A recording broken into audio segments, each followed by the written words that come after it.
The current year is 2026, and Cygames had a genius idea. From the people who brought you Horse Girls, and Card Girls, and Princess Girls, is the hit new game mode 12 years ago and now finally released on Steam, like an Internet Explorer virus, Granblue Fantasy. Now, many have heard of spin-offs such as Granblue Relink or Granblue Versus. In fact, they're really good games, but many haven't seen the progenitor. This game was originally a browser gacha game. Yes, it's like playing Happy Wheels or a Newgrounds Flash game, except it's from Japan and makes billions of dollars. It takes place in a fantasy world of magic and technology where you travel around the world in an airship with your group of homies. It's hard to believe this browser game has created a dynasty of spin-offs and turning Cygames into a renowned company from Japan. This game is from the primordial soup of gacha games, so ancient that it actually has influenced every game of this kind even to today. In fact, we should all be thankful to them due to the Monkeygate incident. How would you feel about spending $6,000 and not getting what you want in a game? Well, 10 years ago, Granblue released a triple rate-up banner. This means that out of all the possible characters people could roll, 3 total characters had a much higher than normal chance to be pulled. These characters were Eustace, Beatrix, and the limited character Andera, otherwise known as the Monkey King, descendant of Wukong. Yes, the Monkey King is now a small girl. Thanks, Japan. Now, having 3 characters at the same time by today's standards is crazy greed and anti-consumer. But back in the days of yore, players had to deal with even worse practices on the regular. Now, when you see multiple characters having an extra chance to be pulled, you'd expect them to all have the same chances. Well, everyone at the time thought so as well, and everyone wanted the Monkey King. Famously, one player spent $6,000 to try for the monkey without getting a single copy. This sparked an uproar in the community because statistically it was near impossible that you wouldn't have obtained them if they were the same rate, and even though this wasn't illegal at the time, it was really scummy. Well, it turns out the odds of getting the other 2 characters was 10 times the odds of the Monkey King. Basically, Cygames just didn't want anyone to get this character. This actually eventually led to a new law being created that games must display the rates of pulling every specific character. This incident laid the groundwork for all future games to be slightly more consumer friendly, probably affecting some games you've played, so thank you, Granblue players, for tanking this. Before we continue, if you enjoyed this video, consider subscribing to the channel, and I'll be making more videos like this one, or go to twitch.tv/Jenazad as I stream daily. You might think all that talk about scummy practices is what gatekeeps the game, but that's just the tip of the iceberg. Now let's finally talk about the game from a new player perspective. It's shit. Okay, well, not exactly, but when you first start, it feels like one of the worst games you've ever seen. I want you to look at this screen and tell me what the hell is going on. It looks like a McDonald's ordering kiosk. Plays like one too, actually, except it's way more laggy. And the entire time, you're listening to a 10-second loop of music. You have a panel on the left of stats, you have buttons all over the middle section of the screen under events, and they even scroll downwards to more buttons. I counted all of them, and it comes out to a grand total of 30 buttons. Then you have a menu button at the top leading to more buttons you have to scroll down for. It took me 3 days to find the costume shop for characters. Then on the right panel you have a section with news and options. To me, this looks like a total ugly mess. Yes, this game's greatest enemy is itself. This game has the worst UI and quality of life of any game I've ever played.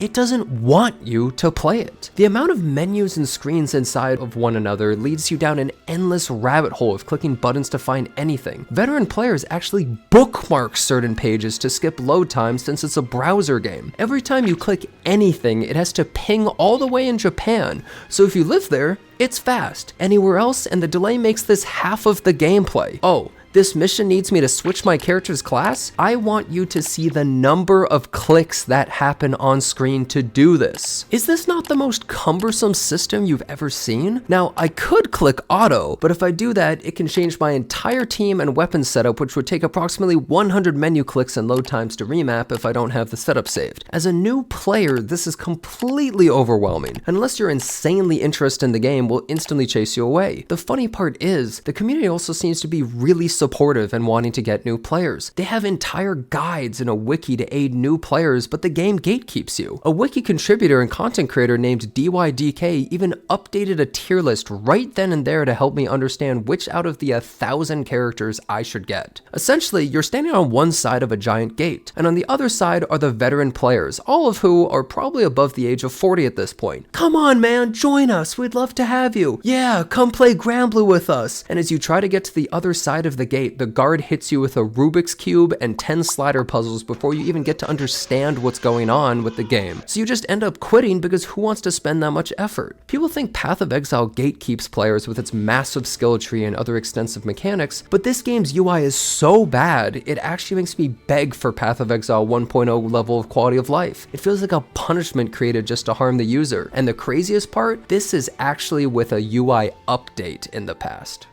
Wait, how do I, oh yeah, shop. Dude, I am not exaggerating, guys. If someone said, like, if you took me to the main menu and said, okay, go buy skins, I don't think I would ever find out how to do it. You have to go into the menu here and then open shop and then go to outfit sets at the bottom. I don't think I would ever do it. Like, it would never cross my mind. It would be impossible to find it. Actually, this game is really free to play because you can't find the shop. Next, let's talk about... Ah, damn it. Sorry, give me a second. I can't progress anything on screen until I click these tutorials. There's so many of these in the game, and as you go through the tabs just trying to understand what's even available, you get hit constantly by knowledge bombs of how 20 different mechanics work. How am I supposed to learn and remember all this when I'm being waterboarded with different mechanics non-stop? Well, it turns out there's this really helpful button if you scroll down the list of 30 buttons called the Knick-Knack Academy. Doing these missions can get you a lot of starting items for your grid. Now, what's a grid, you might ask? You just shove 9 weapons into these slots with one equipped on the left side.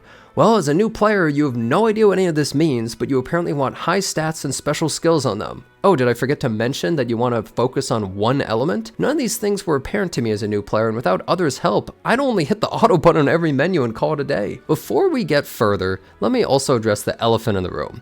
What's the point of the Steam release? Because as far as I can tell, it's literally only a burden. You already can play the game in browser worldwide, but you can't sign in with your accounts on Steam, new players only. They said they'll allow you to log in eventually, but what about me? I have no login, so I can't connect outside of Steam now. Also, did you know the Steam version is literally just a web browser? People have actually accessed it with a URL. A couple of days ago, I tried to log in, but it was down for maintenance. But not on the browser version, only Steam for about 6 hours. Also, players can purchase packs in-game cheaper on the browser using Japanese sites, but not on Steam. Gaben wants his new yacht after all. On release, many couldn't even play the game because it gave issues trying to make an account. It took me an hour of brute forcing making a new account to get in. Also, they've done many collab characters over the years, but none are even referenced in the Steam edition, possibly due to licensing issues. Next, let's talk about the story. It's considered to be one of the strongest points of the Granblue universe, with a great cast of characters that persist and travel along with you. They have a vast world of races and people, and I skipped it all. My bad.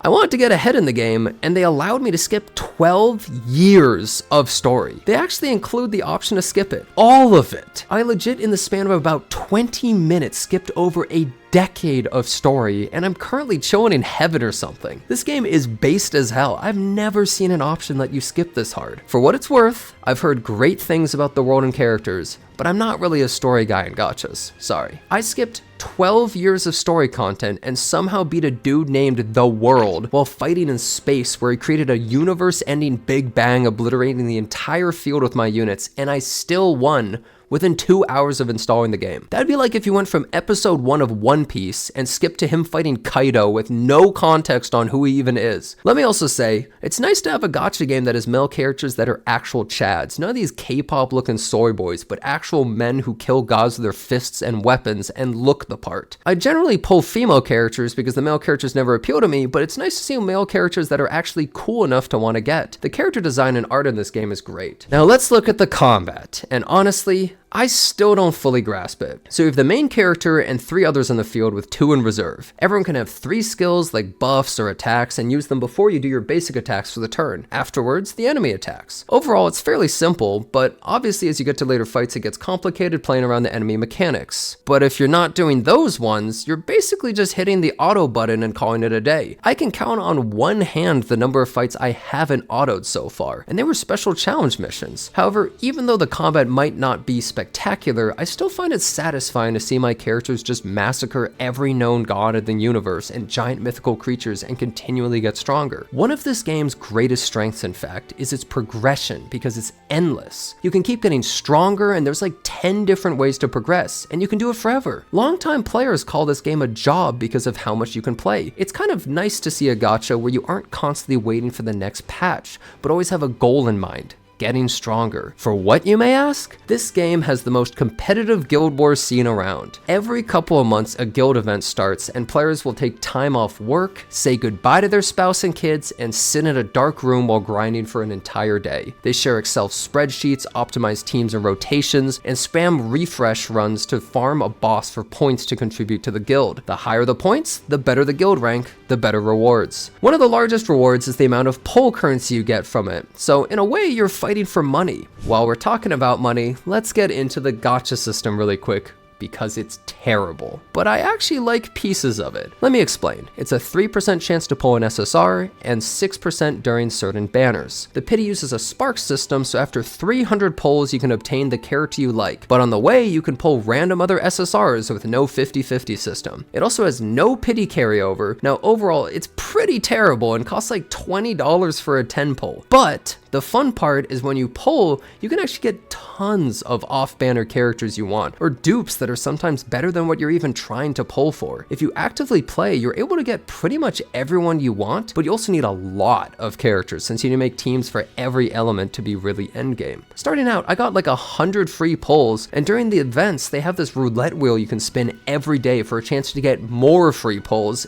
every day, anywhere from 10 to 200 if you're lucky. We have evolved. It's a gacha to be able to gacha. Well, there's actually 2 choices on the wheel. There's the realist wheel if you're a loser and you consistently want 20 or 30 pulls guaranteed. And then there's the idealist if you're a badass and want to gamble like a man. Come on, baby, give me those pulls. Come on, you're so close to those pulls. Come on, man. All in all, Granblue Fantasy is one of the grandfathers of gacha games, and while I appreciate a lot of the elements it has different from current day gacha games, it's also aged very poorly for a new player trying to get into the game. Veteran players still love their game, and it's understandable because once you're able to really get into this game, it has fun progression, characters, world, and community. The issue is it really needs a modern update, and the craziest part is it's already had an update before. It used to be even worse. What are you doing, Japan? I'm gonna keep playing this game for now, and who knows, maybe I'll get really attached as their other games are great, and I intend to soon delve into Granblue Relink as well. I hope you enjoyed this video. Thanks a bunch for watching, subscribe to the channel for more, and I hope to see you next time.